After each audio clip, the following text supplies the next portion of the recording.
Aunque no era el mismo trabajo, intentos similares a lo que sería el doblaje se iniciaron en el cine mudo, cuando algunos sujetos narraban o explicaban la película a un público a veces inculto o analfabeto, incapaz de leer y, por lo tanto, de entender. O tal vez debamos remontarnos a Lumière y Méliès, quienes colocando a una persona detrás de la pantalla la hacían hablar, intentando de este modo sonorizar las cintas.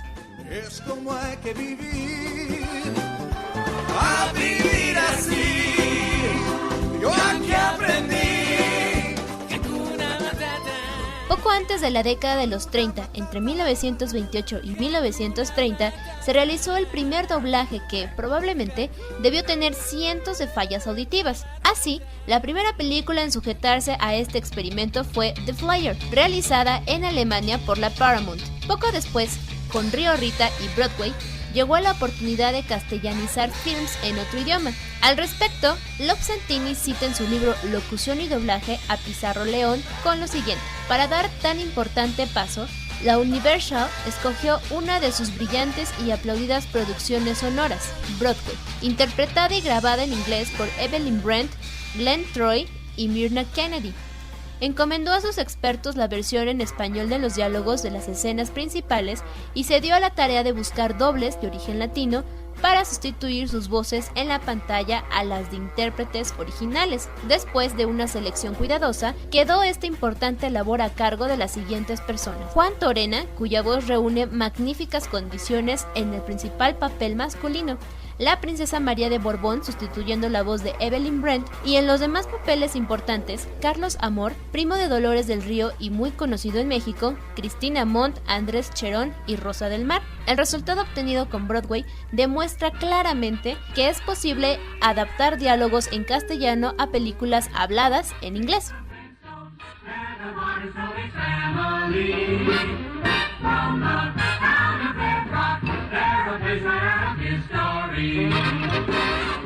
En 1944, la Metro-Goldwyn-Mayer realiza en Nueva York el primer doblaje hecho por mexicanos, Gaslight o Luz que agoniza. Los estelares Ingrid Bergman y Charles Boyer fueron doblados por Blanquestela Pavón, La Chorreada, y Guillermo Portillo Acosta, El Chato. Debido al éxito obtenido con ese filme, la Metro decide continuar con este trabajo y contrató a varios locutores, tanto de radio XCW como del cine, que vivían su época de oro. Algunos actores que participaron en ese trabajo son Manolo Fábregas, quien dobló a John Garfield, Carlos David Ortigoza a Gregory Peck y Pedro Daguillón a Frank Sinatra.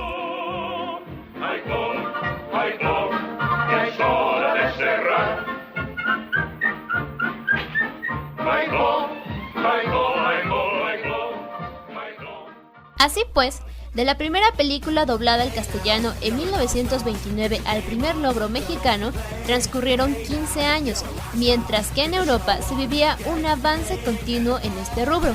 Caso concreto Francia, en donde curiosamente se realizaron los primeros doblajes castellano-español. A su vez, la Paramount construye sus primeros estudios de doblaje y en Francia, en los estudios des Reservoirs, en 1931, se dobla The Bill on the Depp, siendo España el país que cubría las necesidades artísticas en esa época.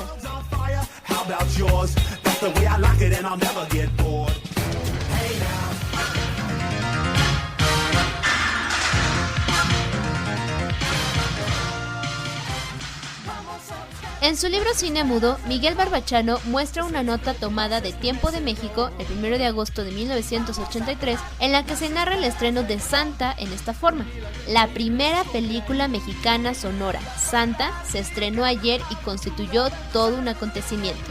Desde El cantante de jazz, estrenada el 30 de marzo de 1932, para los cinéfilos ya no es novedad que las figuras hablen, pero nunca lo habían hecho en español, pues los doblajes de película de habla inglesa al madrileño o bonaerense nunca convencieron.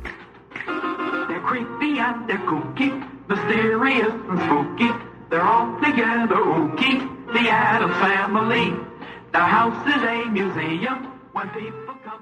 En México, después de la primera película y de algunas otras como Leven Anclas, de aceptación devastadora, crece el mercado y se dobla la primera película de dibujos animados, Pinocho, en donde una vez más, el talento mexicano se defiende y cautiva al señor Walt Disney y decide doblar sus obras en México, bajo la supervisión de Edmundo Santos. Realizaciones como La Cenicienta fueron dobladas por Evangelina Elizondo, Fanny Schiller y Carmen Donadio. Otro ejemplo que merece ser mencionado es El Libro de la Selva, en donde podemos escuchar a Tintán como Balú, Flavio como el Rey Mono, a Luis Manuel Pelayo como Bagheera y a Alfonso Arau como Kaa.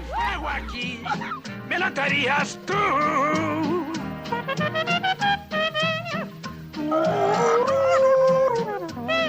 ¡Quieto, Nerón!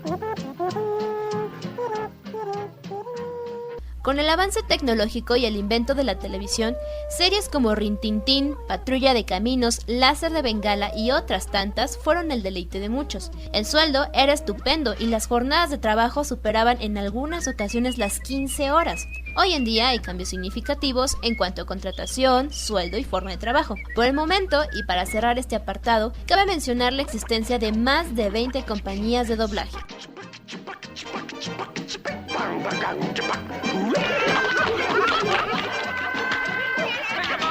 Oye, primo Luis, ¿qué ritmo tienes? Bueno, ahora cumple con tu parte. ¿Cuál doblaje te gusta más, el actual o el antiguo? La verdad me gusta más el doblaje actual, se me hace más pintoresco. El anterior como que le era muy serio, como que era muy apegado a normas, sin tanto colorido. Prefiero el doblaje, el antiguo, bueno, el de antes, pues, porque, no sé, se me hace como más... No sé cómo definirlo en realidad, se me hace más lindo, más tranquilo, mejor. El actual, pues no, se me hace muy grosero en algunos aspectos, no me gusta. Creo que es obvio, el actual, por eso mismo, por las risas que nos despiertan a todos. Es muy cómico ver al burro de Shrek decir tantas incoherencias y bueno, después se te quedan grabadas y no dejas de decirlas después de ver la película. Bueno, eso a mí me pasa con esos doblajes. La verdad es que a mí me gusta más el doblaje actual, porque antes como que era mero compromiso y bueno, digamos que el auge pues se ha venido dando ya en otra época más contemporánea, solo que vuelves a los niños como un poco más picarones porque le pones ese toque mexicano. El doblaje que más me gusta es el que se hacía antes porque tenía un sentido del humor muy blanco y no necesitaba de doble sentido para hacernos reír y pasar un buen rato.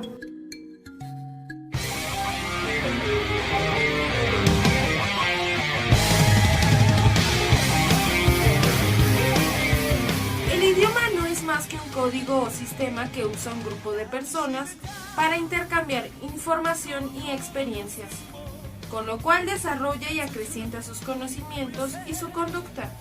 No obstante, Loxandini tiene razón al afirmar que el conjunto de personas que hablan la misma lengua forma su idiosincrasia y ello crea entre quienes la usan un sentido de identificación, fraternidad, pertenencia y unidad. Todos los que hablamos español nos enfrentamos al mismo tiempo a obstáculos que impiden entre nosotros una comunicación absoluta, tales como el léxico, el acento y por supuesto la idiosincrasia.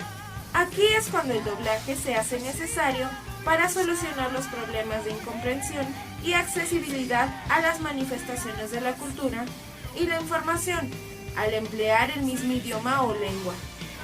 Asimismo, representa una pequeña ayuda para derribar las barreras que confrontan a la población analfabeta, quienes, por diversas causas como el económico, no pueden accesar a la enseñanza de otros idiomas, o para aquellos que tienen alguna deficiencia visual, incapacitándolos de mantener una lectura rápida de subtítulos. En el caso de los dibujos animados o el anime, la labor se torna más complicada, debido a que los actores de voz solo cuentan con un tiempo sumamente corto para dar a la caricatura ese toque mágico, encontrar los chistes apropiados que se adapten a nuestra cultura y entonces crearle voz y personalidad al dibujo. Al principio venía traducido literalmente y literalmente no es posible traducir nada porque entonces pierdes toda la esencia. Entonces yo lo detecté así, lo que empecé fue a hacer una adaptación de mi mono. Y entonces ya todo cambió, porque lo que había que hacer era adaptar la mentalidad de los gringos a la mentalidad nuestra, para pasar el mensaje de lo que querían decir los escritores, y el director y el creador de la serie. Por lo tanto, el doblaje se logra, entre otras cosas, al conjuntarse cualidades únicas como la capacidad interpretativa o actuación, ritmo, improvisación en algunos casos, facilidad para imitar y en otros la creación de voces para los diversos personajes.